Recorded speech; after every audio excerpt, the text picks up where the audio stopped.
వాక్యాన్ని ధ్యానం చేద్దాం. परमेश्वर के वचन को देखेंगे. మీకు ఇవ్వబడిన 9 ప్రసంగాల టైటిల్స్, అందులో నుంచి మొదటి టైటిల్, आपको जो 9 टाइटल्स दिए गए हैं वचन के, उसमें से पहला है 7 कांटेक्ट्स ऑफ प्रेयर, प्रार्थना के 7 संदर्भ हम देखते हैं. की टू रिवाइवल. और ये एक रिवाइवल के लिए एक की है. బ్రదరన్ అసెంబ్లీస్లో వాక్యం ఎక్కువ ప్రార్థన తక్కువ అంటుంటారు. ब्रदरन कलीसिया में वचन ज़्यादा है प्रार्थना कम है बोल के कहते रहते हैं. అది 100% వాస్తవమే. और वो शायद सच भी है. లోకల్ టు గ్లోబల్, అది వాస్తవమే. और सच में ये कमी है.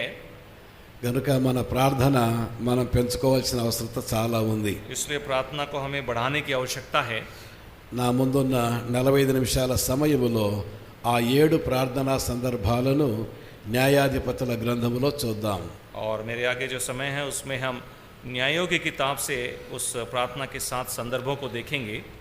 న్యాయాధిపతుల గ్రంథములో 7 ప్రార్థనా సందర్భాలను మనం చూద్దాం. न्यायों की किताब से हम 7 प्रार्थना के संदर्भों को देखेंगे. ఆ ప్రార్థనా సందర్భాలను మనం ధ్యానించే ముందు చిన్న ప్రార్థన చేసుకుందాం. और प्रार्थना में जाने से पहले हम थोड़ा सा वचन के लिए प्रार्थना करेंगे. పరమ తండ్రి, మీకు వందనాలు, స్తుతులు చెల్లిస్తున్నాం. ఉదయకాలం వేళ మీ మందిర ఆవరణ ప్రవేశం, మీ నామ సంకీర్తన, మీ వాక్య ధ్యాన ప్రవేశం మాకు దయచేసినందుకు మీకు వందనాలు. న్యాయాధిపతుల గ్రంథము నుండి 7 ప్రార్థనా సందర్భాలు మేము ధ్యానిస్తూ మా ప్రార్థనలు ఎలా ఉన్నాయో పరిశీలన చేసుకొని మా ప్రార్థనా బలిపీఠాన్ని పెంచుకున్నట్టుకు మాకు సహాయం చేదురని వచ్చిన ప్రియులను బట్టి స్తుతిస్తూ, ఇంకా రావాల్సిన వారు ఉన్నారు, వేగిరముగా వేలకు క్షేమముగా రాగలుగుటకు మీ సహాయం విస్తరింపచేదురని ప్రభువైన యేసుక్రీస్తు వారి అతి శ్రేష్టమైన నామములో స్తుతులు చెల్లించి ప్రార్థించి వేడుకొనుచున్నాము తండ్రి. ఆమేన్. ఆమేన్. ప్రియులారా, ఈ 7 ప్రార్థనా సందర్భాలను మనం బాగా గుర్తుపెట్టుకోవడానికి 7 నంబర్లు గుర్తుపెట్టుకోవాలి. और ये जो 7 प्रार्थना के संदर्भ हैं उसको अच्छी तरह से याद रखने के लिए 7 जो नंबर है उसे हम याद रखें. ఒక్కసారే చెబుతాను, మీరు देखिए, కూడా ఒక్కసారి వినండి. విన్న తర్వాత ఆ 7 నంబర్లు మీరు మళ్ళీ నాకు చెప్పాలి. और एक ही बार मैं बताऊंगा, उसे सुनकर आप फिर से मुझे बताना. మెమరీ టెస్ట్ అన్నమాట. ये आपका मेमोरी टेस्ट है అటెన్షన్ టెస్ట్ కూడా. और आपका अटेंशन टेस्ट भी है. కాబట్టి ఒకేసారి చెబుతాను. ఒకవేళ నోట్ చేసుకున్నా సంతోషమే, నోట్ చేసుకోకుండా చెప్తామంటే కూడా ఇంకా సంతోషం. आप नोट करने से भी अच्छा है, अगर नहीं है बिना उसके भी बता सकते हैं तो भी अच्छी बात है. నా క్లాస్ రూమ్లో నా ఆశ ఏంటంటే ప్రసంగం అయిపోయే లోపల విన్నవారికి ప్రసంగం వచ్చేయాల. और मेरे क्लासरूम में मैं ये चाहता हूँ कि जब वो वचन सुने तो उनको सुनते ही वचन आ जाना चाहिए. అలా నేర్చుకున్నవారు మరి కొంతమంది అంటుంటారు, అన్న 30 సంవత్సరాల క్రితం ఈ ప్రసంగం నేను విన్నాను, నాకు ఇప్పటికీ జ్ఞాపకం ఉంది అంటుంటారు. और जो ऐसे सुनते हैं वो बताते हैं कि 30 साल पहले मैं ये संदेश सुना था, अभी भी मुझे याद है. లాస్ట్ మంత్ నేను April I was a New Mexico. अप्रैल में मैं न्यू मैक्सिको में था. అక్కడ డాలీ అనే ఒక సిస్టర్ ఉన్నారు. वहाँ डॉली नाम की एक बहन है. న్యూ మెక్సికోలో డాలీ ఏమనిందంటే, అన్న 35 సంవత్సరాల క్రితము మీరు హైదరాబాద్లో ఒక మెసేజ్ చెప్పారు, ఇప్పటికీ నా మెసేజ్ జ్ఞాపకం ఉంది అని ఆ మెసేజ్ అంతా మళ్ళీ తాను చెప్పగలిగింది. और 35 इयर्स पहले आपने जो वचन हैदराबाद में बताया था, अभी भी मुझे याद है कि वो वचन पूरा उसने बताया. అలాగే కాలిఫోర్నియాలో గూగుల్ కంపెనీలో చాలా పెద్ద హోదాలో బ్రదర్ మురళి పనిచేస్తాడు. वैसे कैलिफोर्निया में एक भाई मुरली हैं जो गूगल में काम करते हैं. ఆయన అన్నాడు, అన్న సికింద్రాబాద్లో మీరు 25 ఇయర్స్ క్రితము ఒక యూత్ మీటింగ్లో ఒక మెసేజ్ చెప్పారు, still that message is in me.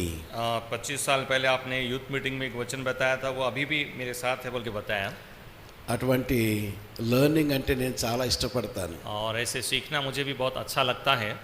కాబట్టి ఇక్కడ అందించబోయే 9 ప్రసంగాలు నేను చేసి వెళ్ళిపోతాను.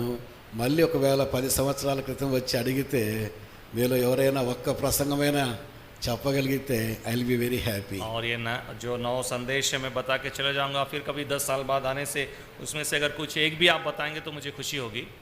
ఈరోజు మన అంశము 7 contexts of prayer from the book of judges. और न्यायों की किताब से 7 प्रार्थना के संदर्भ हमारा पहला अंश है. 7 అధ్యాయాల్లో చూస్తాం. और 7 जो ये संदर्भ है प्रार्थना के 7 अध्यायों में हम देखते हैं. ఆ 7 నంబర్స్ ఒక్కసారి నోట్ చేద్దాం. और उसे एक बार आप लिख लीजिए. 1 3 6 13 16 20 21. उसका पहला, उसका छठवा, उसके बाद 17, 20 और फिर 21. రిపీట్ చేయగలుగుతారా? अभी आप बता सकते हैं क्या? Ready start. बताइए.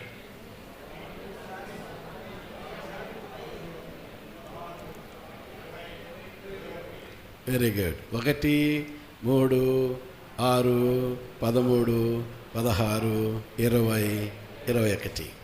ఈ 7 అధ్యాయాల్లో 7 సందర్భాలు చూడగలం. और ये 7 अध्यायों में 7 प्रार्थना के संदर्भ हम देख सकते हैं. మొదటి సందర్భం మొదటి అధ్యాయం. पहला संदर्भ आप पहला अध्याय में देखिए. మొదటి 2 వచనాలలో చూస్తాం. और पहला अध्याय के 1 और 2 वचन में हम देखते हैं. యెహోషువ మృతి నొందిన తర్వాత ఇశ్రాయేలీయులు కనానీయులతో యుద్ధము చేయుటకు తమలో ఎవరు ముందుగా వారి మీదకి పోవలసినది యెహోవా తెలియజేయనట్లు ప్రార్థన చేయగా యెహోవా ఆ దేశమును యూదా వంశస్థులకు ఇచ్చి ఉన్నాను, వారు పోవలనని సెలవిచ్చెను. न्याय किताब उसका पहला अध्याय के 1 और 2 वचन में हम देखते हैं. पहला संदर्भ है प्रार्थना का, जब इजरायलियों ने ये प्रार्थना किया कि कनानियों के विरुद्ध लड़ने को हमारी ओर से पहले कौन चढ़ाई करेगा. ఈ మొదటి 2 వచనాలలో దేవుని చిత్తము కొరకు ప్రార్థించుట. और ये पहले के 2 वचन में परमेश्वर की इच्छा के लिए प्रार्थना करना. క్రైస్తవ జీవితంలో ఇది అత్యంత ప్రాముఖ్యమైన విషయము. न्यायों की किताब उसका पहला अध्याय 1 और 2 वचन में मसीह जीवन के लिए सबसे जरूरी प्रार्थना संदर्भ परमेश्वर की इच्छा के लिए प्रार्थना. చిత్తములు 3 రకాలుగా ఉంటాయి. इच्छाएं 3 प्रकार की होती हैं. ఒకటవది స్వంత చిత్తం, एक अपनी खुद की इच्छा, రెండవది ఇతరుల చిత్తం, और दूसरा दूसरों की इच्छा, మూడవది దేవుని చిత్తం. तीसरा परमेश्वर की इच्छा. మీరే చెప్పండి, ఈ 3 చిత్తాలలో ఎక్కువ ఏ చిత్తం నెరవేరుతా ఉంటది? और इस तीनों में कौन सी इच्छा ज्यादा हम पूरी करते हैं, आप ही बताइए. దేవుని చిత్తం. परमेश्वर की इच्छा. అలా అయితే చాలా సంతోషం. अगर ऐसा है तो बहुत खुशी की बात है. నేను అనుకుంటున్నాను ఎక్కువ మన చిత్తమే. मैं सोचता हूँ सबसे ज्यादा अपनी ही इच्छा हम पूरी करते हैं. ఆ 3 చిత్తాలు చూడండి. उन तीनों को भी आप देख लीजिए. ఒకటవది స్వంత చిత్తం. एक अपने खुद की इच्छा.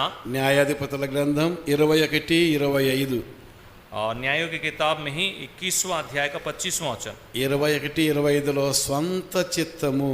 न्यायों की किताब 21वां अध्याय का 25वां वचन में अपने खुद की इच्छा. ఎవరైనా చదవచ్చు? आखिरी वचन है, आप कोई भी पढ़ सकते हैं.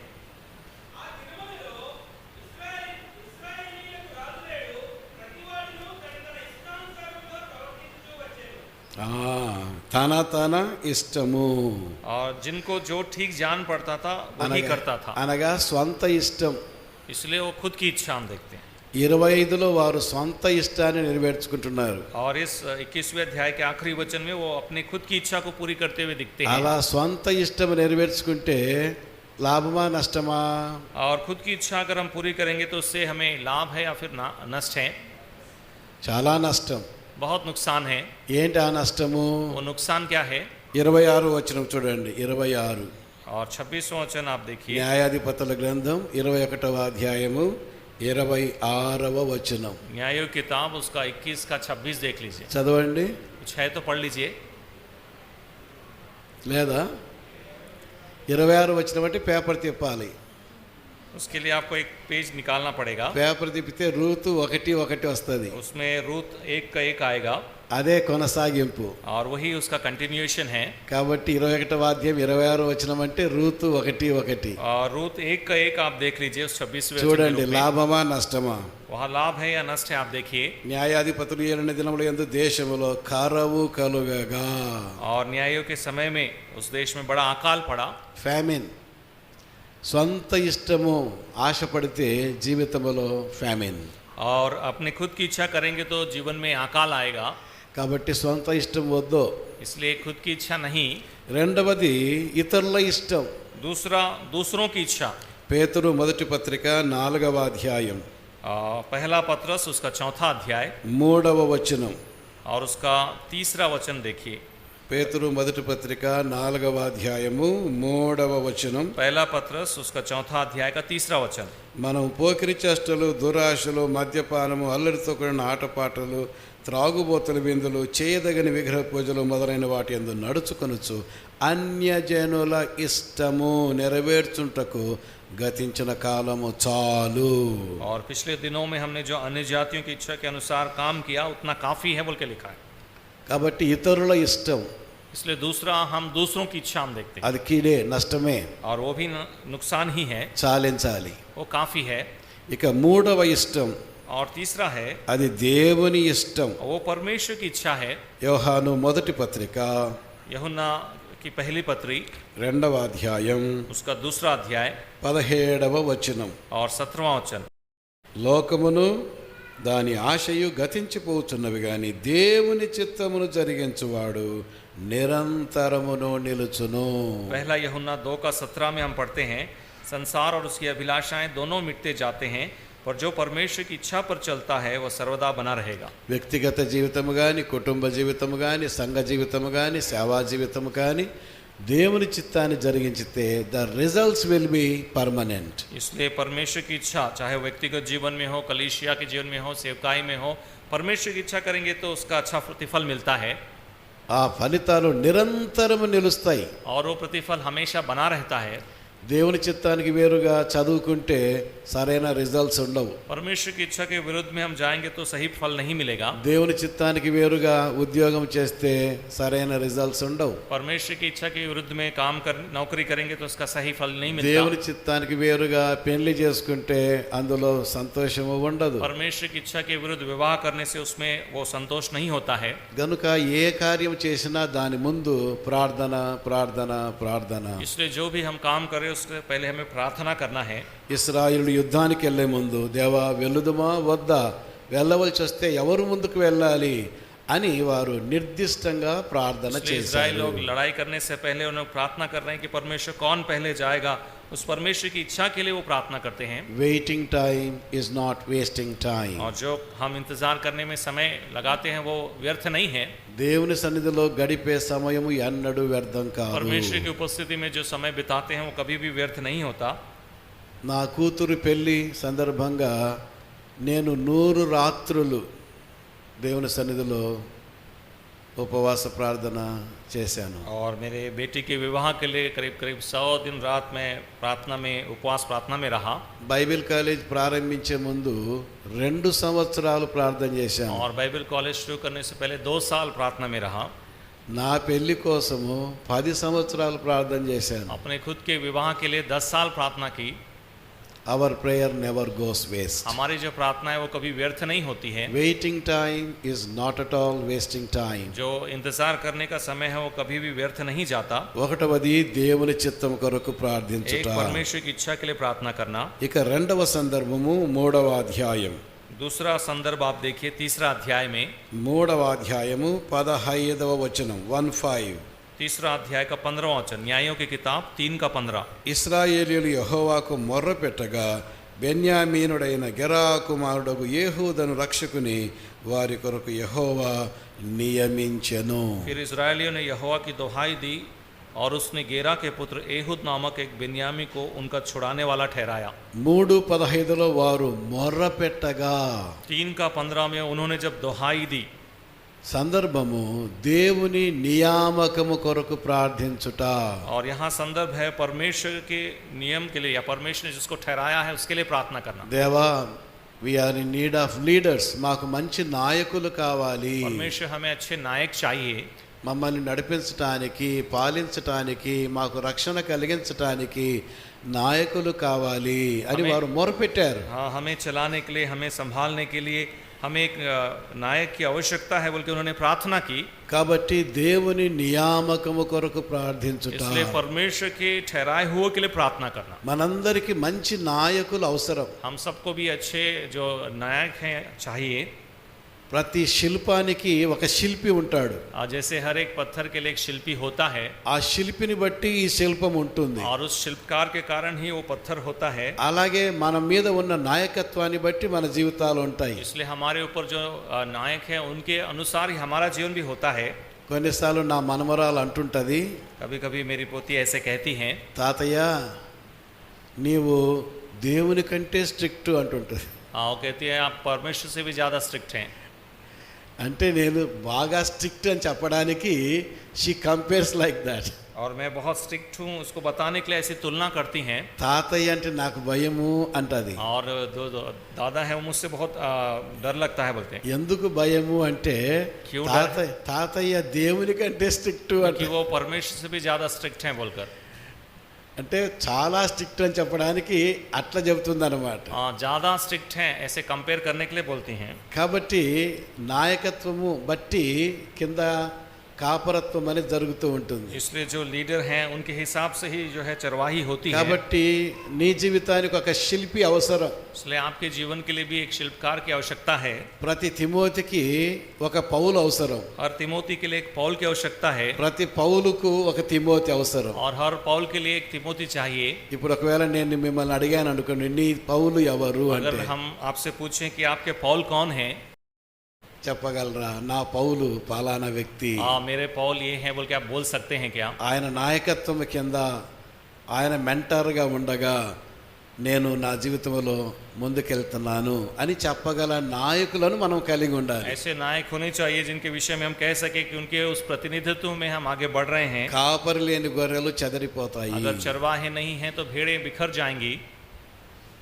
కాబట్టి మంచి నాయకుడు వ్యక్తిగత జీవితానికి అవసరం. इसलिए व्यक्तिगत जीवन के लिए अच्छे नायक की आवश्यकता అలాగే है। ఫ్యామిలీ లైఫ్లో కూడా మంచి నాయకుడుగా, దేవా నాకు నాయకుడు, నా కుటుంబాన్ని చక్కగా లీడ్ చేయడానికి నాకు ఒక నాయకుడు అవసరము అని నేను అడగాలి. वैसे ही पारिवारिक जीवन के लिए भी प्रभु मेरे परिवार को चलाने के लिए एक अच्छे नायक की आवश्यकता है बोल के मैं అలాగే मानना है। సంఘానికి నాయకుడు, वैसे ही कलीसिया के लिए चलाने वाले, అలాగే రాష్ట్రానికి నాయకుడు, वैसे ही राष्ट्र को चलाने वाले, అలాగే దేశానికి నాయకుడు. वैसे ही देश को चलाने वाले।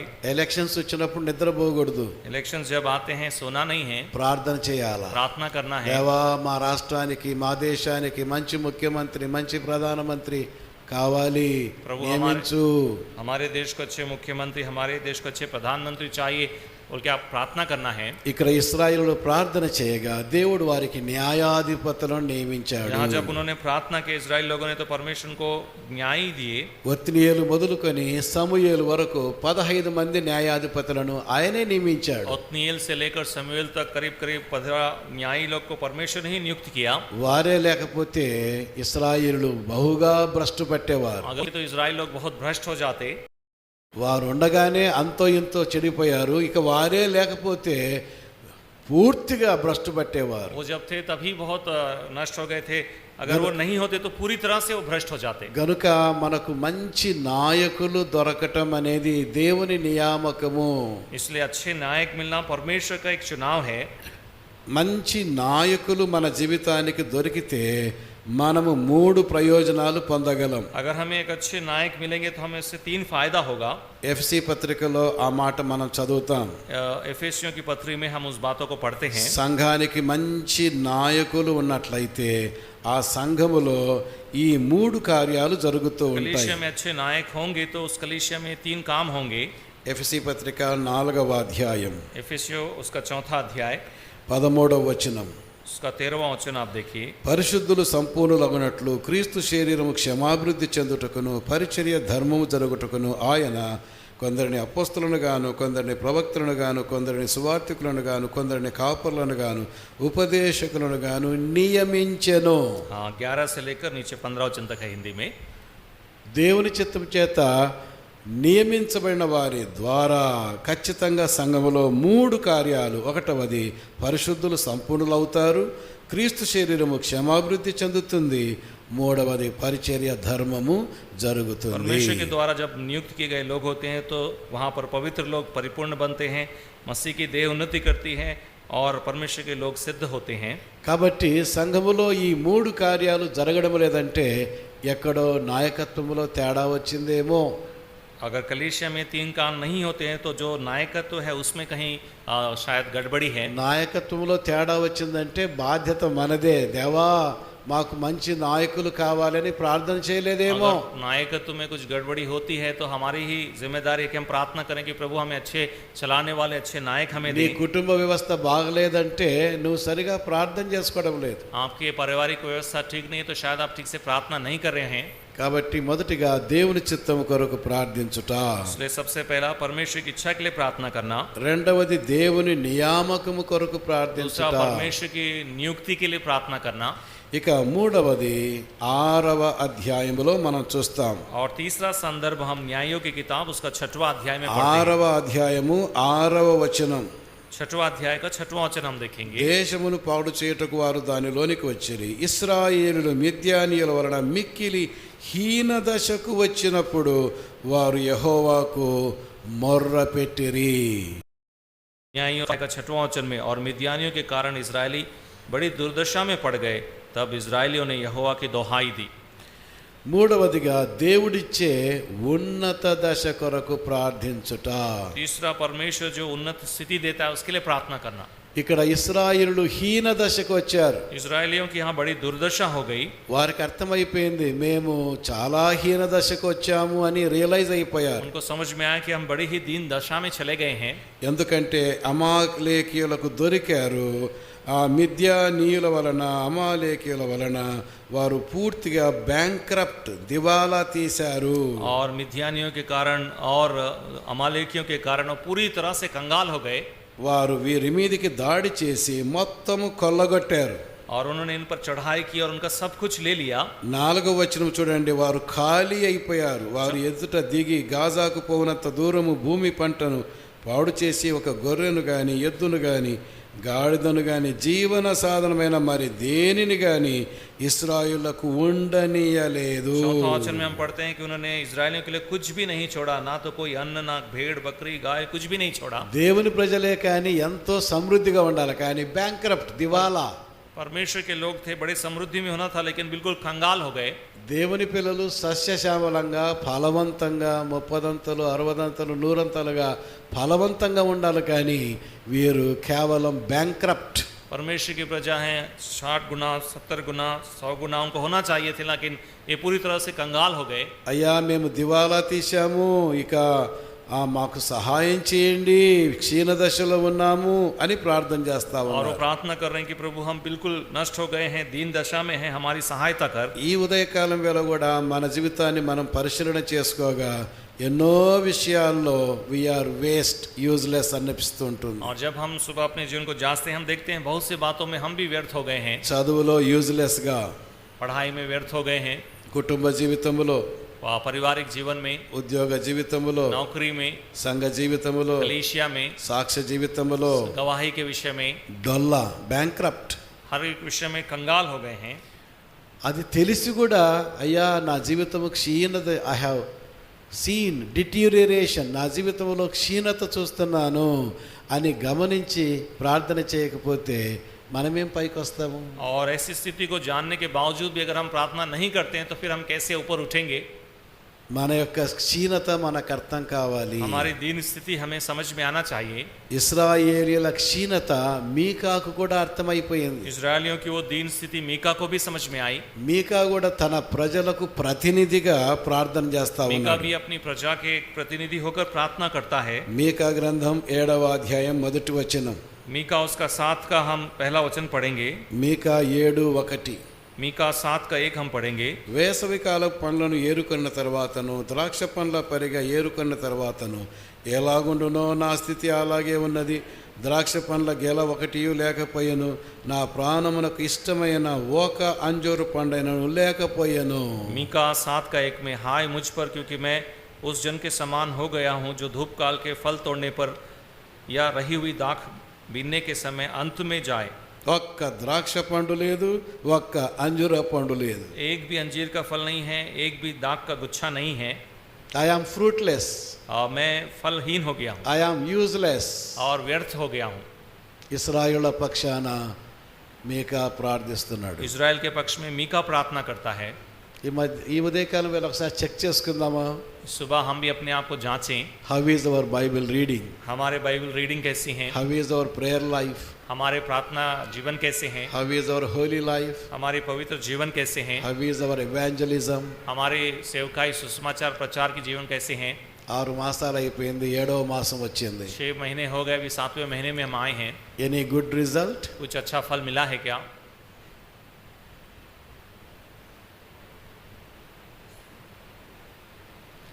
దినాలు, వారాలు, నెలలు, సంవత్సరాలు గతించిపోతున్నాయి కానీ ఫ్రూట్లెస్.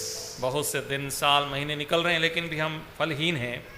అయ్యా మేము హీన దశకు వచ్చాము, మాకు ఉన్నత దశ దయచేయవా అని ప్రార్థిస్తున్నారు. प्रार्थना कर रहे हैं, प्रभु हमारी बड़ी दुर्दशा हो गई है, हमें अच्छी स्थिति में लेके आ। కాబట్టి మన జీవితంలో ఉన్నత దశ కోరుకొని అడిగితే దేవుడు ఖచ్చితంగా ఇస్తాడు. इसलिए हमारे जीवन में अच्छी स्थिति को हम चाहेंगे तो प्रभु हमें जरूर देगा। దేవా నా సరిహద్దులు విశాలపరచుము అని ఎబ్బేజు ప్రార్థన చేశాడు. जैसे एबेज ने प्रार्थना की कि प्रभु मेरे जो सीमा है उसको तू बढ़ा। నేను ఎక్కలేనంత ఎత్తైన కొండపైకి ఎక్కించుము అని దావీదు ప్రార్థన दाऊद ने చేశాడు. प्रार्थना किया कि जिस पहाड़ पर मैं नहीं चढ़ सकता उस चट्टान पर దేవుడు ఆ मुझे ప్రార్థన चढ़ा। ఆలకించాడు, और परमेश्वर उस प्रार्थना को सुना వారిని విస్తరింపచేశాడు. और उससे फलवंत किया। గనుక మూడవదిగా దేవుడిచ్చే ఉన్నత దశ కొరకు ప్రార్థించుట. और तीसरा, परमेश्वर ने जो ऊंची स्थिति हमारे लिए रखी है उसके लिए प्रार्थना करना। ఇక 4వ సందర్భం 13వ అధ్యాయం. और चौथा संदर्भ हम न्यायों किताब उसका 13वां अध्याय में देखते हैं। 4వ సందర్భం 13వ అధ్యాయము 8వ వచనము 12వ వచనం. न्यायों किताब उसका 13वां अध्याय उसका 8वां वचन और बाद में 12वां वचन। ये फोर्थ संदर्भ है, चौथा संदर्भ है। 8వ వచనం. అందుకు మానోహ, నా ప్రభువా నీవు పంపిన దైవజనుడు మరలా మా యొద్దకు వచ్చి పుట్టబో బిడ్డకు మేము ఏమేమి చేయవలనో దానిని మాకు నేర్పునట్లు దయచేయుమని యెహోవాను వేడుకొనగా. నేర్పునట్లు దయచేయమని యెహోవాను వేడుకొనగా. उन्होंने यहोवा से वे विनती की कि उस बालों को किस तरह से हमें बढ़ाना है, उस बातों को हमें सिखाएं। 12వ వచనం. 12वां वचन भी देखिए। అందుకు మానోహ, కావున నీ మాట నెరవేరినప్పుడు ఆ బిడ్డ ఎట్టివాడగునో అతడు చేయవలసిన కార్యమేమిటో తెలుపుమని మనవి చేయగా. 12वां वचन में उन्होंने विनती की कि हमें बता कि हम उस बालों को किस तरह से हम बढ़ाएं। వేడుకొనగా మనవి చేయగా. उन्होंने विनती की, उन्होंने उससे दुहाई दी। ఈ 2 వచనాలలో దంపతులు ప్రార్థిస్తున్నారు. इन दोनों वचनों में पति पत्नी प्रार्थना करते हैं। గనుక ఇక్కడ 4వ సందర్భం దేవుడిచ్చిన కుటుంబము కొరకు ప్రార్థించుట. इसलिए चौथा जो संदर्भ है, परमेश्वर ने जो परिवार दिया है उसके लिए प्रार्थना। పిల్లలు కలగక ముందే ఆ బిడ్డల కొరకు ప్రార్థించుట. और बच्चे उत्पन्न होने से पहले ही उन बच्चों के लिए प्रार्थना। ఆ బిడ్డలకు ఏమి నేర్పాలి ప్రార్థించుట. और उनको क्या सिखाना है उसके लिए प्रार्थना। కాబట్టి దేవుడు మనకిచ్చిన కుటుంబము కొరకు మనం ప్రార్థించకపోతే మన కుటుంబం కొరకు ఎవరు ప్రార్థన చేస్తారు? परमेश्वर ने जो परिवार हमें दिया, अगर हम उसके लिए ही प्रार्थना करेंगे तो फिर हमारे लिए और कौन प्रार्थना करेगा? మానోహ దంపతులు పుట్టబోయే బిడ్డ కొరకు ప్రార్థిస్తున్నారు. हम देखते हैं मनोहा पति पत्नी दोनों उस बच्चे के लिए जो जन्मने वाला है प्रार्थना करते हैं। ఆ అబ్బాయికి మేము ఏమి నేర్పాలి, उसे हमें क्या सिखाना है, ఆ బిడ్డ ఎట్టివాడగును, और वो बालक कैसा होगा। ఎంత శ్రద్ధనో చూడండి. और कितनी चिंता है। సూసన్నా వెస్లీకి 19 మంది పిల్లలు. सुसन्ना वेस्ली के 19 बच्चे थे। 19 మంది కొరకు ఆమె ప్రార్థన చేసేది. और 19 बच्चों के लिए उसने प्रार्थना की। అందులో 9 మంది చిన్న వయసులోనే చనిపోయారు. उनमें से 9 लोग छोटी उम्र में ही चले गए। అయినా దేవుని నిందించకుండా చింతించకుండా మిగతా 10 మంది కొరకు ఉదయం 3కు లేచి ఉదయం 6 వరకు ప్రార్థన చేసేది. और फिर भी वो प्रभु पर दोष ना लगाते हुए बाकी जो 10 लोग हैं उनके लिए सुबह उठ के ही उनके लिए प्रार्थना करती थी. ఆ 10 మంది ప్రభువుని నమ్ముకున్నారు. और वो 10 लोग भी प्रभु को ग्रहण किए. అందులో 2 ప్రపంచ సేవకులయ్యారు. और उनमें से 2 लोग पूरे संसार के लिए अच्छे सेवक बने, Charles Wesley, John Wesley. Charles Wesley और जॉन वेस्ली. ఇది ఎన్నోసార్లు వింటుంటాము కానీ మన బిడ్డల కొరకు మనం ప్రార్థన చేయము. कितनी ही बार इनको हम सुनते हैं लेकिन हम अपने बच्चों के लिए प्रार्थना नहीं करते. చెప్పేది ఎక్కువ, చేసేది తక్కువ. हम ज्यादा कहते हैं लेकिन करते कम हैं. దాని వలన ఏం ప్రయోజనం उसके ఉండదు. द्वारा कोई फायदा नहीं है. ఆమె 10 మంది కొరకు చేస్తే మనకు 10 మంది పిల్లలు లేరు, 2 3. वो तो 10 लोगों के लिए प्रार्थना की, हमारे तो 10 नहीं है, 2 या 3 ही होंगे. మన మనమన్లు మనమరాళ్ళను కలుపుకుంటే కూడా 10 మంది లేరు. अगर हमारे अपने नाती पोतों को भी मिला लें तो भी 10 नहीं होंगे. ఒక్కొక్కరి కొరకు ప్రార్థన చేసేది. एक एक के लिए वो प्रार्थना करती हैं. అలాగే యోబు తనకున్న 10 మంది కొరకు ఒక్కొక్కరి కొరకు దహన బలి और అర్పించేవాడు. वैसे ही अय्यूब भी उनके जो 10 बच्चे थे उनके लिए एक एक के लिए वो दहन बलि चढ़ाता था. యోబు గ్రంథం 1వ అధ్యాయము 5వ వచనం. अय्यूब की किताब उसका पहला अध्याय का 5वां वचन. వారి వారి విందు దినములు పూర్తి కాగా యోబు తన కుమారులు పాపము చేసి తమ హృదయంలో దేవుని దూషించరేమో అని వారిని పిలువనంపించి వారిని పవిత్రపరచి అరుణోదయమున లేచి వారిలో ఒక్కొక్కరి నిమిత్తమై దహన బలి నర్పించుచూ వచ్చాను. యోబు నిత్యము అలాగున చేయుచుండెను. और जब जब भोज के दिन पूरे हो जाते तब तब अय्यूब उन्हें बुलवाकर पवित्र करता और बड़े भोर को उठकर उनकी गिनती के अनुसार होम बलि चढ़ाता था, क्योंकि अय्यूब सोचता था कदाचित मेरे लड़कों के पाप करके परमेश्वर को छोड़ दिया हो. और इस रीति से अय्यूब सदैव किया करता था. 10 మంది కొరకు అనుదినము నిత్యము, और 10 लोगों के लिए हर दिन हमेशा, ఒక్కొక్కరి కొరకు एक एक के लिए ఒక్కొక్క బలి. एक एक होम बलि. ఎంత కేర్, ఎంత కన్సర్న్ और उनके लिए कितनी चिंता है. ఉందా మన బిడ్డల పట్ల ఈ శ్రద్ధ మనకి? हम अपने बच्चों के लिए ऐसी चिंता करते हैं क्या? దేవుడు మనకు అనుగ్రహించిన కుటుంబము కొరకు ప్రార్థన చేయుట. परमेश्वर ने जो परिवार हमें दिया है उसके लिए प्रार्थना करना, ఇది 4వ సందర్భం. ये चौथा संदर्भ है. ఇక 5వ సందర్భం చూడండి. 5वां संदर्भ आप देखिए. 16వ అధ్యాయం. 5वां संदर्भ आपको 16वां अध्याय में मिलेगा. 16వ అధ్యాయము 28వ వచనం. न्यायो उसका 16वां अध्याय का 28वां वचन. అప్పుడు సంసోను, యెహోవా ప్రభువా దయచేసి నన్ను జ్ఞాపకం చేసుకొనుము. దేవా దయచేసి ఈసారి మాత్రమే నన్ను బలపరచుము. నా 2 కనుల నిమిత్తము ఫిలిష్తీయులను ఒక్కమారే దండించి పగ తీర్చుకొననిమ్మని యెహోవాకు మొర్ర పెట్టెను. न्यायो उसका 16वां अध्याय का 28वां वचन. तब शिमशोन ने यह कहकर यहोवा की दोहाई दी, हे प्रभु यहोवा मेरी सुधि ले. हे परमेश्वर अब की बार मुझे बल दे कि मैं पलिश्तियों से अपने दोनों आँखों का एक ही पलटा लूँ. ఈ 5వ సందర్భములో దేవుడిచ్చే బలము కొరకు ప్రార్థించుట. और इस 5वें संदर्भ में परमेश्वर जो बल देता है उसके लिए प्रार्थना करना. సంసోనుకు అర్థమైపోయింది, తన బలమంతా పోయింది. शिमशोन को समझ में आया उसका जो बल है वो घट गया है. తన బుద్ధిహీనతను బట్టి, తన పాపాన్ని బట్టి కళ్ళు పోయినాయి, అలాగే బలం కూడా పోయింది. उसकी बुद्धिहीनता और पाप के कारण उनकी आंखें चली गई, वैसे ही बल भी घट गया. చీకట్లోకి వెళ్ళిపోయాడు, బలహీనతలోకి వెళ్ళిపోయాడు. अंधकार में चला गया, निर्बल हो गया. తద్వారా దేవునికి అవమానం, తనకు అవమానం. उसके कारण परमेश्वर की भी निंदा और उसकी भी निंदा होती है. దేవుని ప్రజలకు అవమానం. परमेश्वर के लोगों की निंदा. దీన్ని గుర్తించాడు. उसको उसने समझा, దేవా ఒక్కసారి నన్ను బలపరచు. हे प्रभु एक बार मुझे फिर से बल दे. నీ బలము లేకుండా నేనేం చేయలేను. और तेरे बिना बल के मैं कुछ नहीं कर सकता. ఇప్పుడు ఫిలిష్తీయులు నన్ను బలి చేయబోతున్నారు. अभी फिलिस्ती लोग तो मुझे बलिदान कर देंगे. దాగోను దేవతకు నన్ను అర్పించబోతున్నారు. अपने देवता दागोन को मुझे बलि करके दे ఈ देंगे. అవమానాన్ని నేను భరించలేను. इस निंदा को मैं नहीं सह सकता. ఇంత అవమానము నీ ఎడల నేను తీసుకొని రాలేను. और इतना अपमान मैं तेरे पास नहीं ला सकता. ఈ చివరి దినాల్లోనైనా నన్ను దర్శించు. इस अंतिम दिनों में प्रभु मुझे विजिट कर నా బుద్ధిహీనతను క్షమించు. और मेरे अपराधों को माफ कर. నన్ను బలపరచయ్యా. मुझे मजबूत कर. తన బలహీనత తనకు అర్థమైపోయింది. अपनी निर्बलताओं से समझ में आई. ఈ ఒక్కసారి, बोला इस बार, ఈ ఒక్కసారి एक बार और बोल के कहता है, నన్ను బలపరచుము. मुझे बल दे. ఆ ప్రార్థన దేవుడు విన్నాడు, और परमेश्वर ने उस प्रार्थना को सुना, బలపరిచాడు. उसे बल दिया. 2 చేతులతో దాగోను దేవత మందిరము యొక్క స్తంభాలను ఇలా ప్రెస్ చేశాడు. और दोनों हाथों से उस दागोन देवता के जो मंदिर में जो स्तंभ था उन दोनों को हिला दिया దాగోను గుడి కుప్పకూలిపోయింది. और वो मंदिर पूरी तरह से ढेर हो गया।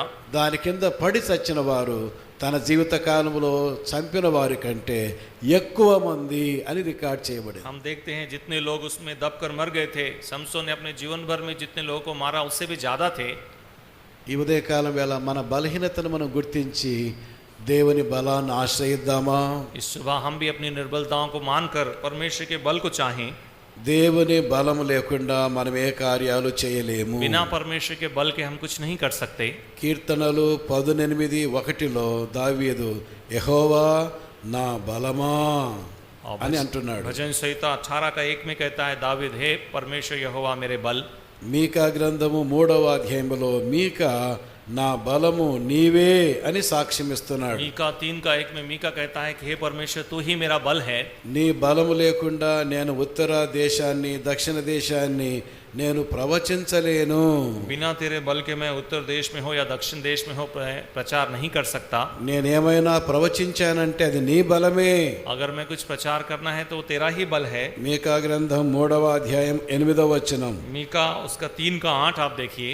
నేనైతే యాకోబు సంతతి వారికి తమ దోషమును ఇశ్రాయేలుకు తమ పాపమును కనుపరచుటకై యెహోవా ఆత్మావేశము చేత బలముతోనూ తీర్పు తీర్చు శక్తితోనూ ధైర్యముతోనూ నింపబడిన వాడనై ఉన్నాను. परमेश्वर की उस शक्ति से मैं आत्मा से भर गया कि इजराइल की प्रजा को उसके वचन में प्रचार करूं बोल के అది कहता है। మీకా సాక్ష్యం. वो मीका की गवाही है। కాబట్టి దేవుని కార్యాలు దేవుని బలముతోనే చేయాలి. परमेश्वर के कार्य परमेश्वर के बल से ही करना है, డబ్బు బలము కాదు, पैसों के बल से नहीं, బంధు బలము కాదు, या रिश्तेदारी के बल से नहीं, విద్యా బలము కాదు, या विद्या बल से नहीं, దేవుని ఆత్మ బలమే. परमेश्वर की आत्मा के बल से ही। ఆ సంగతే పౌలు కూడా చెబుతాడు. पौलुस भी वही बात कहता है। ఫిలిప్పీ పత్రిక 4వ అధ్యాయం 13వ వచనములో फिलिप्पी 4:13 में हम पढ़ते हैं, నన్ను బలపరచు అని అందే నేను సమస్తము చేయగలను. जो मुझे सामर्थ्य देता है उसमें मैं सब कुछ कर सकता हूँ। కాబట్టి దేవుని బలము ప్రార్థించుట, इसलिए परमेश्वर के बल के लिए प्रार्थना करना। అలాగున 5 సంగతులు 5 సందర్భాల్లో మనం చూచాం. ऐसे 5 प्रार्थना के 5 संदर्भ हमने देखे। ఇక 6వ సందర్భం చూడండి 20వ అధ్యాయం. और 6वां संदर्भ आप देखिए 20वां अध्याय में। 20వ అధ్యాయములో 6వ సందర్భం, न्यायों की किताब उसका 20वां अध्याय में उसका 20వ అధ్యాయము 23వ వచనం. 20वां अध्याय का 23वां वचन। మరియు ఇశ్రాయేలు పోయి సాయంకాలం వరకు యెహోవా ఎదుట ఏడ్చుచు మా సహోదరులైన బెన్యామీనులతో యుద్ధము చేయుటకు తిరిగి పోదుమా అని యెహోవా యొద్ద విచారణ చేయగా యెహోవా వారితో యుద్ధము చేయబోవుడని సెలవిచ్చెను. न्यायों की किताब उसका 20वां अध्याय का 23वां वचन। और इजरायली जाकर सांझ तक यहोवा के सामने रोते रहे और यह कहकर यहोवा से पूछा, क्या हम अपने भाई बिन्यामीनों से लड़ने को फिर जाएं? यहोवा ने कहा, हाँ, उन पर चढ़ाई करो। 6వ సందర్భం దేవుడిచ్చే విజయము కొరకు ప్రార్థించుట. 6वां जो संदर्भ है परमेश्वर जो जय देता है उसके लिए प्रार्थना करना। అయ్యా మేము యుద్ధానికి వెళ్తున్నాము, हे प्रभु हम युद्ध के लिए जाते हैं, మాకు విజయము కలుగునా? क्या हमें विजय मिलेगी? మేము యుద్ధానికి వెళ్ళవచ్చునా? क्या हम युद्ध के लिए जा सकते हैं? గతంలో ఎన్నో యుద్ధాలు చేశారు, पिछले दिनों में भी उन्होंने बहुत लड़ाइयाँ की, అనుభవాలు ఉన్నాయి, वो अनुभव है, అయినా మళ్ళీ फिर ప్రార్థిస్తున్నారు. भी वो प्रार्थना करते हैं। ఏ రోజు విజయం ఆ రోజే. जिस दिन का जय उसी दिन प्राप्त करना ఈ है। మాట విశ్వాసులు బాగా గుర్తుపెట్టుకోవాలి. विश्वास इन बातों को हमेशा याद रखें। నిన్న నీవు చాలా విజయాన్ని సాధించింటావు, आप पिछले दिनों में बहुत से विजय आप हासिल किए होंगे, అది ఈ రోజుకు సరిపోదు. वो आज के लिए काफी नहीं है। ఏ రోజుకు ఆ రోజు, जिस दिन के लिए उसी दिन का ఏ है। రోజుకు ఆ రోజు పోరాటం, हाँ, जिस दिन के संघर्ष उसी दिन का है। ఏ రోజుకు ఆ రోజు దేవుని ఆశ్రయించటం, प्रतिदिन परमेश्वर पर ही आश्रित होना, దేవుడిచ్చే విజయము కొరకు ప్రార్థించుట. परमेश्वर जो विजय देता है उसके लिए प्रार्थना करना। చాలా విషయాల్లో మనం గెలుస్తుంటాం, बहुत से बातों में हम जय हासिल करते हैं, చిన్న చిన్న విషయాల్లో ఓడిపోతుంటాం, लेकिन छोटी छोटी बातों में हार जाते हैं। గొప్ప వాటిల్లో జయిస్తుంటాం, बड़े बड़े चीजों को हम जय हासिल करते చిన్న हैं, వాటిల్లో ఓడిపోతుంటాం. लेकिन छोटे छोटे बातों में हम हार जाते हैं అదే గొప్ప అపజయము. और वही बड़ा अपजय है। కనుకనే సులువుగా చిక్కులు పెట్టే పాపాలు, చిన్న చిన్న పాపాలు, इसलिए వాటి విషయంలో జాగ్రత్త. आसानी से उलझाने वाले जो पाप हैं उसके विषय में सावधान। హెబ్రీ పత్రిక 12:2లో మనం చదువుతాం. 12:2 में हम पढ़ते हैं, సులువుగా చిక్కులు పెట్టు పాపాలు. आसानी से उलझाने वाले पाप। ఇవి పెద్ద పాపాలుగా అనిపించవు, చిన్న చిన్నవే. ये कोई बड़े पाप नहीं है, छोटे छोटे ही हैं। ఉదాహరణకు సోమరితనము उदाहरण के लिए आलसीपन, పెద్ద పాపమా చిన్న పాపం? ये कोई बड़ा पाप है या छोटा पाप है? ఉదయం 7కి లేవాలి లేక 5కి లేవాలి, 10కి లేచావు, సోమరితనం, నిద్రపోతనం. सुबह 5 बजे उठना है या 7 बजे उठना है, लेकिन 10 बजे उठते हैं, ఇది ये పెద్ద आलसीपन है। ఇది పెద్ద పాపము కాదు కదా అనుకుంటాం. ये तो कोई बड़ा पाप नहीं है, हम सोचते हैं। కానీ ఆ సోమరితనము, ఆ నిద్రపోతనమే మొత్తం నీ జీవితాన్నంతా రాజ్యం వెళ్తుంది. लेकिन वही आलसीपन आपके पूरे जीवन को खत्म कर देता है। ఒక ర్యాంకర్ కావాల్సిన వాని ఒక రాస్కల్ అయిపోతావు. आपको एक रैंकर होना चाहिए, लेकिन आप एक खराब व्यक्ति बन ఒక जाते हैं। ఇంటెలిజెంట్ గా ఉండవలసిన వాని ఒక ఈడియట్ అయిపోతావు. आपको बहुत चतुर होना चाहिए था, लेकिन निर्बुद्धि हो जाते हैं। క్లాస్ లో బెస్ట్ గా ఉండవలసిన నీవు వర్స్ట్ అయిపోతావు. आपको क्लास में जो सबसे अच्छा होना चाहिए था, सबसे खराब हो जाते हैं। కాబట్టి నీలో చాలా సామర్థ్యం ఉంది, इसलिए आप में बड़ी शक्ति है, కానీ సోమరితనం ఉంది. लेकिन आलसीपन भी है। గనుక చాలా జాగ్రత్తగా ఈ చిన్న చిన్న పాపాల విషయంలో మనకు విజయం చాలా అవసరము. इसलिए इन छोटे छोटे पापों के ऊपर भी हमें बड़ी विजय चाहिए। మీకు ఒక సంగతి తెలుసా? क्या आप एक बात जानते हैं? ప్రపంచాన్ని జయించిన అలెగ్జాండర్ ద గ్రేట్ और अलेक्जेंडर द ग्रेट, जिसने सारे संसार को जीता, దేని వలన చచ్చిపోయాడు? वो कैसे मर गया? మలేరియా. वो मलेरिया आकर उसकी मृत्यु हो गई। మలేరియా దేని వలన వస్తుంది? और मलेरिया किसके द्वारा फैलती है? చిన్న దోమ. एक छोटे से मच्छर के द्वारा। దోమ కాటుకు చక్రవర్తి మరణం. एक छोटे से मच्छर के द्वारा इतने बड़े राजा की मृत्यु। కాబట్టి ఉదయకాలం వేళ మనల్ని కుట్టుతున్న దోమలేంటి? इसलिए हमारे भी जो हमें काटने वाले छोटे मच्छर कौन से हैं? నువ్వు చక్రవర్తివి కావచ్చు, నిన్ను చంపడానికి సింహం అక్కర్లేదు, आप बड़े राजा हो सकते हैं, लेकिन आपको मारने के लिए सिंह की आवश्यकता नहीं है, పులి అవసరం లేదు, शेर की आवश्यकता नहीं है, ఏనుగు అవసరం లేదో, हाथी की भी आवश्यकता नहीं है। దోమ చాలు. एक छोटे से मच्छर काफी है। ఎరుగుదవా దోమ? आप उस मच्छर को जानते हैं। బహుశా రహస్య పాపమేమో, शायद रहस्यमय पाप हो, అబద్ధాలేమో, झूठ हो, చెడ్డ మనసేమో, या बुरा मन हो, వేషధారణ ఏమో, या फिर कपट हो, నిద్రపోతనమేమో, शायद आलसीपन या सोना हो, అసూయనేమో, या फिर मत्सर हो। చిన్న చిన్నవే ये छोटी छोटी ही हैं, చాలు लेकिन काफी हैं మనల్ని, మన సాక్ష్యాలను, మన సంఘాన్ని పాడు చేయడానికి. हमें हमारी गवाही और कलीसिया को बिगाड़ने के लिए। దేవా నాకు విజయం కావాలి, हे परमेश्वर, मुझे विजय चाहिए, ఈ దోమల మీద విజయం కావాలి, इन मच्छरों पर विजय चाहिए, సులువుగా చెక్కలు పెట్టి పాపాల మీద విజయం కావాలి. ये आसानी से उलझाने वाले पापों पर विजय चाहिए। ప్రపంచాన్ని జయిస్తున్నాను కానీ దోమల కాటుకు చచ్చిపోతున్నానయ్యా. संसार को जीत रहे हैं, लेकिन मच्छरों के काटने से मर रहे हैं। చదువులో ఎంటెక్, पढ़ाई में एमटेक किए हैं సేవలో కూడా ఎంటెక్, और सेवा में भी एमटेक किए हैं, కానీ రహస్య జీవితంలో చచ్చాను నేను. लेकिन रहस्यमय जीवन में मर गए हैं। ఇదేనా మన జీవితం? क्या यही हमारा जीवन है? ప్రభుని అడుగుదాం, ప్రభువా నాకు విజయం దయచేయము. प्रभु से हम पूछें, प्रभु हमें विजय दे। 6 సందర్భాలు మనం చూచాం. 6 हमने देखा है। 7వ సందర్భం 7वां हम देखेंगे, 21వ అధ్యాయం. 21वां अध्याय, 21వ అధ్యాయము 3వ వచనం. न्यायों की किताब उसका 21वां अध्याय का 3रा वचन। యెహోవా ఇశ్రాయేలుల దేవా, నేడు ఇశ్రాయేలులో ఒక గోత్రము లేకపోయెను, ఇది ఇశ్రాయేలుకు సంభవింపనేలా అని బహుగా ఏడ్చిరి. 21वां अध्याय का 3रा वचन में वो ऐसा कहते हैं कि हे इज़राइल के परमेश्वर यहोवा, इज़राइल में ऐसा क्यों होने पाया कि आज इज़राइल में एक गोत्र की घटी हुई है। 7వ సందర్భములో దేవుని బిడ్డల సహవాసము కొరకు ప్రార్థించుట. 7वां हम देखते हैं परमेश्वर के लोगों के संगति के लिए प्रार्थना। 12 గోత్రాలు కూడుకోవాలి, ఒక గోత్రం మిస్సింగ్. 12 गोत्र इकट्ठे होना है, लेकिन उसमें से एक नहीं है। ఒక గోత్రము మిస్ అయిపోయింది, ఇది ఎలా సంభవించను అని మిగతా గోత్రాల వారు ఏడుస్తున్నారు. बाकी गोत्र के लोग रोकर विलाप कर रहे हैं कि ऐसा कैसे हो गया। ఇశ్రాయేలులో ఒక గోత్రము లేకపోయెను, इजराइल में एक गोत्र नहीं रहा, ఒక గోత్రము లేకపోయెను. इजराइल में से एक गोत्र नहीं रहा, ఇది సంభవింపనేలా ऐसा कैसे हो गया? అని మిగతా వారు ఏడ్చారట. ऐसे बाकी लोग विलाप कर रहे हैं। ఏం ఒక గోత్రం లేకపోతే अगर एक गोत्र नहीं है तो क्या होगा? అలా అనుకోలేదు వాళ్ళు. ऐसा नहीं सोचे, ఏ ఒక్కరు మిస్ కాకూడదు. कोई भी मिस नहीं होना है। 3 రోజుల మీటింగ్స్ 3 दिन मीटिंग है స్థానిక సంఘం కోసం. और स्थानीय कलीसिया के కానీ लिए, ఎంతమంది మిస్ అయిపోయారో. लेकिन कितने लोग मिस हुए हैं? ఎందుకు మిస్ అయిపోయారు? क्यों मिस हो गए हैं? సెలవు పెట్టుకోలేకపోయారు. छुट्टी नहीं रख पाए। ఎందుకు మిస్ అయిపోయారు? क्यों मिस हो गए? దూరం అని రాలేదు. दूर है बोल के नहीं आ ఎందుకు पाए। మిస్ అయిపోయారు? क्यों मिस हो गए? అనారోగ్యమని. शायद बीमार है। ఎందుకు మిస్ అయిపోయారు? क्यों मिस हो गए? ఏదైనా నిర్లక్ష్యమేమో. शायद कुछ ఎందుకు निर्लक्ष्य ఇలా हो। జరిగింది? क्यों ऐसा हुआ?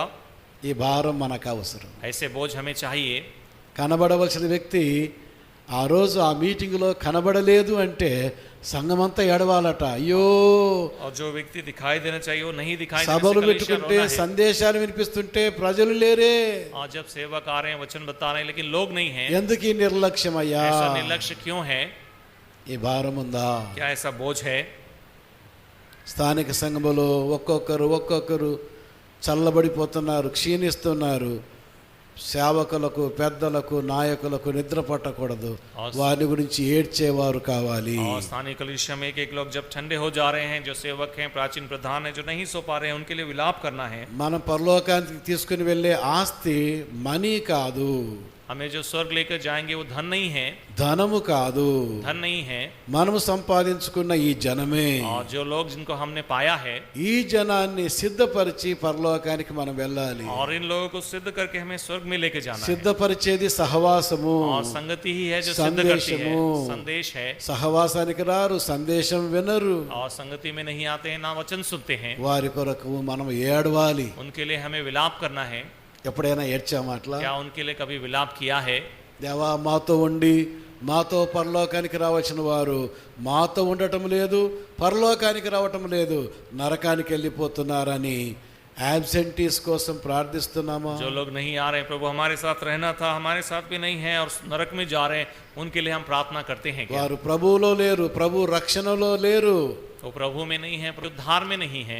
నరకానికి వెళ్ళిపోతున్న వారి కొరకై అడవాలి. नरक में जो जा रहे हैं उनके लिए विलाप करना है। కొందరు మనతో ఉన్నారు, మన సంఘములోనే ఉన్నారు, కానీ సహవాసములో कुछ లేరు, लोग हमारे साथ ही हैं, कलीसिया में है, लेकिन संगति में नहीं है, ఉజ్జీవించబడడం లేదు. उनमें वो रिवाइवल नहीं है। వారి కొరకై ఏడవటం. उनके लिए विलाप करना। క్రొత్త నిబంధనలో ఒక మీటింగ్ జరుగుతా ఉంది. नए नियम में मीटिंग हो रहा है। ఆ మీటింగ్ లో ఒక్క వ్యక్తి లేడంతే. उस मीटिंग में एक व्यक्ति नहीं है। పౌలుకు నెమ్మదే లేదట. और पौलुस को विश्राम नहीं मिला। ఒకే ఒక వ్యక్తి మిస్సింగ్. और एक ही व्यक्ति जो वहां नहीं था। తెస్సలోనికలు రాయబడిన మొదటి పత్రిక, थेसलोनिके కొరింథీ రెండవ పత్రిక, कुरिन्थियों को लिखी दूसरी पत्री, రెండవ అధ్యాయం, उसका दूसरा अध्याय, 12వ వచనం. उसका 12वां वचन। క్రీస్తు సువార్త ప్రకటించుటకు నేను త్రోయకు వచ్చినప్పుడు ప్రభునందు నాకు మంచి సమయం ప్రాప్తించి ఉండగా సహోదరుడైన తీతు నాకు కనబడనందున నా మనస్సులో నెమ్మది లేకపోతిని. और जब तीतुस मुझे नहीं दिखा तो मेरे मन में शांति नहीं थी, कहता है। నా మనస్సులో నెమ్మది లేక వారి యొద్ద సెలవు తీసుకొని అక్కడి నుండి మాసిదోనియాకు బయలుదేరి తిని. और इसलिए मैं वहां से मासिदोनिया को आया, वो कहता है। మనస్సులో నెమ్మది లేక, मन में शांति नहीं थी। సంఘములో వారు కనబడరు. कलीसिया में जब वो नहीं दिखाई, తీతు ఇక్కడ కనబడలేదు. तीतुस यहाँ नहीं दिखाई दिया। మీటింగ్ అంతా చక్కగా ఏర్పాటు చేయబడింది. मीटिंग तो अच्छे से रखा, కార్యానుకూలమైన మంచి సమయం ప్రాప్తించబడింది. अच्छा समय भी दिया गया, అయినా పౌలుకు నెమ్మది లేదు. फिर भी पौलुस को वो आनंद नहीं मिला। ఉండవలసిన వ్యక్తి ఆ మీటింగ్ లో లేడా? जो व्यक्ति वहां रहना चाहिए वो उस मीटिंग में नहीं ఏమ్మా, है। ఉండవలసిన నీ బిడ్డ మీటింగ్ లో ఉందా? आपके बच्चे जो होना चाहिए రక్షణలో मीटिंग में है ఉందా? क्या? उद्धार में है क्या? సహవాసములో ఉందా? संगति में है क्या? బాబు, నీ కుమారుడు రక్షణలో ఉన్నాడా? आपके बेटे उद्धार में है क्या? సహవాసములో ఉన్నాడా? संगति में है क्या? బయట క్రికెట్ ఆడుతున్నాడా? या बाहर क्रिकेट खेल रहे हैं क्या? పట్టిందా నీకేమైనా? उसके विषय में चिंता करते हैं क्या?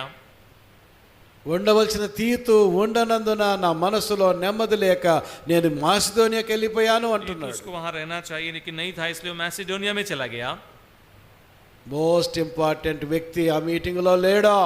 जो बहुत ही प्रामुख्य व्यक्ति था उस मीटिंग में नहीं था। నీ సంఘములో నువ్వు చాలా ఇంపార్టెంట్, కానీ సంఘములో నీవు కనబడడం లేదు. आपकी कलीसिया में आप बहुत इंपॉर्टेंट है, लेकिन आप कलीसिया में दिखाई नहीं ఆ देते। సంఘాన్ని అంతా కాపలా కాయడానికి దేవుడు నిన్ను పిలిచాడు, कलीसिया को बनाने के लिए परमेश्वर ने आपको बुलाया है, కానీ ఈ గొర్రెలకు నీవు అందుబాటులో ఉండవే.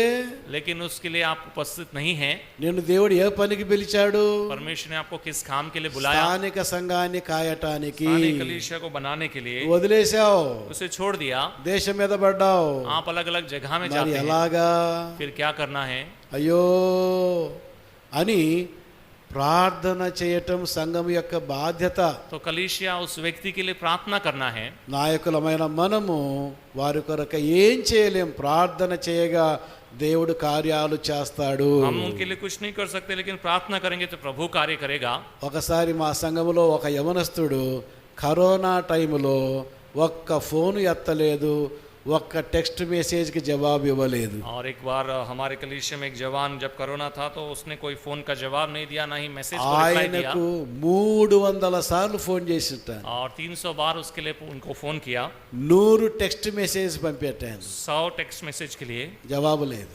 जवाब नहीं था। ఆ వ్యక్తి కొరకు బండి తీసుకొని ఉదయం 8 నుంచి మధ్యాహ్నం 9, 10, 11, 12 వరకు తిరిగాను, ఆఖరి పట్టుకున్నాను. और उसके लिए मैं गाड़ी लेकर घूमा, उसको आखिरी में पकड़ा। ఆ ఆసక్తిని చూచి ఆ సహోదరుడు ఇప్పుడు సంఘానికి రెగ్యులర్గా వస్తున్నాడు, సంఘములో స్తంభముగా ఉన్నాడు. और उस आसक्ति के कारण अभी वो रेगुलरली आता है, कलीसिया में भी अच्छी गवाही के साथ है। రాని వారిని గురించి రాకపోతే మానలే అనుకోకూడదు. और जो नहीं आते उनके बारे में नहीं सोचना है कि नहीं आने से क्या है। కొంచెమైనా శ్రద్ధ చూపిస్తే थोड़ा भी हम उसके विषय में चिंता కార్యాలు करें, జరుగుతాయి. कार्य होंगे। తీతు లేనందున నెమ్మది లేకపోయాను. जब तीतुस नहीं था तो उसको शांति नहीं मिली। అయితే వినండి, కొరింథీ 2వ పత్రిక 7వ అధ్యాయానికి రండి. कुरिन्थियुस का 7वां अध्याय में 7వ అధ్యాయానికి వస్తే అక్కడ తీతు వచ్చేసాడు. दूसरा कुरिन्थियुस का 7वां अध्याय में 7వ అధ్యాయం 6వ వచనం చూడండి. 7वां अध्याय का 6वां ఆయనను वचन। దీనులను ఆదరించు దేవుడు తీతు రాక వలన మమ్మను ఆదరించెను. 7वां वचन हम देखते हैं, तीतुस के आने से जो परमेश्वर दीनों को शांति देता है, हमें भी शांति दी। తీతు రాక వలన నన్ను ఆదరించెను. तीतुस के द्वारा मुझे भी चैन मिला बोल के कहता है। మనలో భారం ఉండాలి, కానీ దేవుడు కార్యాలు చేస్తాడు. हमें बोझ होगा तो परमेश्वर कार्य करेगा। తీతు పట్ల భారము, तीतुस के विषय में वो बोझ, వేదన वेदना, తీతును లాక్కొని వచ్చిందన్నమాట. और तीतुस को लेकर आया। తీతు వచ్చేసాడు, పౌలుకి ఎంతో ఆదరణ और కలిగింది. तीतुस जब आया, पौलुस को बहुत शांति मिली। ప్రియులారా, ఉజ్జీవానికి నాంది ప్రార్థన. रिवाइवल के लिए प्रार्थना कितनी जरूरी है। 7 సందర్భాల్లో ఇశ్రాయేలు చేసిన ప్రార్థన మనం ధ్యానం 7 చేశాం. संदर्भ में हमने इस्राएलियों की प्रार्थना को देखा है। ఒకటవది దేవుని చిత్తం కొరకు ప్రార్థించుట, एक परमेश्वर की इच्छा के लिए प्रार्थना करना। రెండవది దేవుని నియామకం కొరకు ప్రార్థించుట, दूसरा परमेश्वर के चुनाव के लिए प्रार्थना करना। మూడవది దేవుడిచ్చే ఉన్నత దశ కొరకు ప్రార్థించుట, तीसरा परमेश्वर जो ऊंची स्थिति देता है उसके लिए प्रार्थना करना। నాలుగవది మీరే చెప్పండి. चौथा आप बताइए।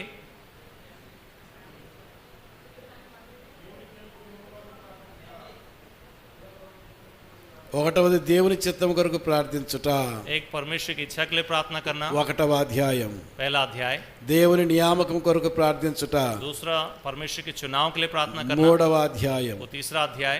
దేవుడిచ్చే ఉన్నత దశ కొరకు ప్రార్థించుట, परमेश्वर जी देता है उसके लिए प्रार्थना करना, 6వ అధ్యాయం. वो 6वां अध्याय। దేవుడిచ్చిన కుటుంబం కొరకు ప్రార్థించుట, परमेश्वर ने जो परिवार दिया उसके लिए प्रार्थना 13వ करना, అధ్యాయం. वो 13वां अध्याय। దేవుడిచ్చే బలము కొరకు ప్రార్థించుట, परमेश्वर ने जो परिवार दिया उसके लिए प्रार्थना करना, 16వ అధ్యాయం. 16वां अध्याय। దేవుడిచ్చే విజయం కొరకు ప్రార్థించుట, परमेश्वर जो विजय दिया उसके लिए प्रार्थना करना, 20వ అధ్యాయం. 20वां अध्याय। దేవుని పిల్లల సహవాసం కొరకు ప్రార్థించుట, संगति के लिए प्रार्थना करना, 21వ అధ్యాయం. 21वां अध्याय। అలాంటి ప్రార్థనా జీవితాన్ని అలవర్చుకుందాం, ఉజ్జీవాన్ని కలిగి ఉందాం. ऐसे प्रार्थना जीवन में हम लेंगे और ऐसे आत्मिक उन्नति में आगे बढ़ेंगे। ప్రార్థన. సర్వోన్నతుడైన మా గొప్ప తండ్రి, న్యాయాధిపతుల కాలములో ఆనాడు ఇశ్రాయేలు చేసిన 7 ప్రార్థనలు మేము ధ్యానం చేశాం. అలాంటి ప్రార్థనలు అలవర్చుకొని వ్యక్తిగత కుటుంబ సంఘ జీవితంలో ఉజ్జీవాన్ని నెలకొల్పుకొని మీ కొరకు గొప్ప జీవితాన్ని జీవించడానికి మమ్మల్ని బలపరచుదరని, ఉజ్జీవింపచేయుదురని ప్రభు అయిన యేసుక్రీస్తు వారి అతి శ్రేష్టమైన నామములో స్తుతులు చెల్లించి ప్రార్థించి వేడుకొనుచున్నాము తండ్రి. ఆమేన్. ఆమేన్.